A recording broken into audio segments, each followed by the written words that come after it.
The ropes untie from Wheaton Aston, and once again narrowboat Roxy drifts forward into the silence of the canal. Another engine problem solved, or so I'd hoped. You reach a point with an old engine where every new sound feels personal, every rattle, every knock, every flicker of the gauge feels like the boat itself is testing your spirit.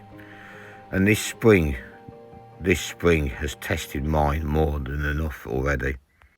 I've barely moved while others have been out exploring, chasing sunsets and new waters. I've been stuck, fighting breakdown after breakdown, covered in oil, covered in diesel, hands cracked, patience worn thin. And just when you think you're finally moving forward again, something else goes wrong. The engine pressure starts dropping again. So I pull over, heart already sinking, because deep down I know, before I even lift the engine boards, I already know something isn't right. And there it is, diesel leaking into the oil yet again. Another blow. I pull the oil from the engine just to get the level back down to where it should be. Standing there thinking, just get to Norbury Junction, just keep her moving, but every mile feels heavier than the last. I'm cruising along, cursing under my breath, eyes constantly darting back to that oil pressure gauge, watching it slowly fall. And in the back of my mind, there's this horrible thought growing louder and louder. What if it's this? What if it's the end of the engine? Maybe piston rings, maybe worse. Maybe a full rebuild waiting around the corner.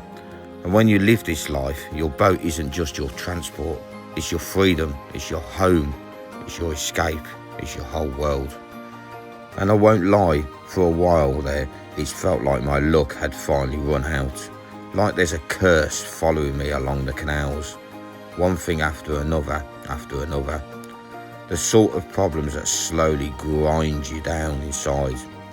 You start wondering how much more you can take, but then the canal works its magic again.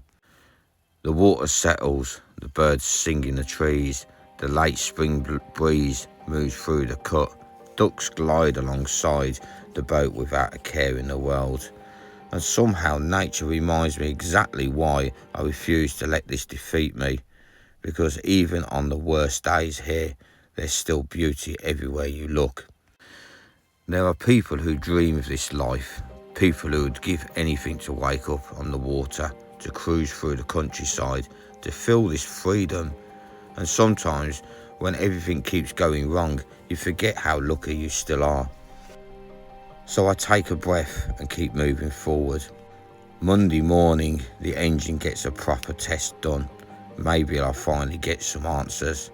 Maybe I'll hear the words I've been dreading. Or maybe, just maybe, it turns out to be something I've missed along the way.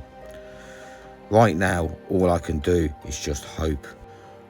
Hope the old girl's got a little more life left in her yet. Hope the bad times finally pass. Hope the next stretch of canal brings better days ahead. Because no matter how hard this boat tests me, I'm still here, still fighting, still cruising, and still not ready to give up this life yet.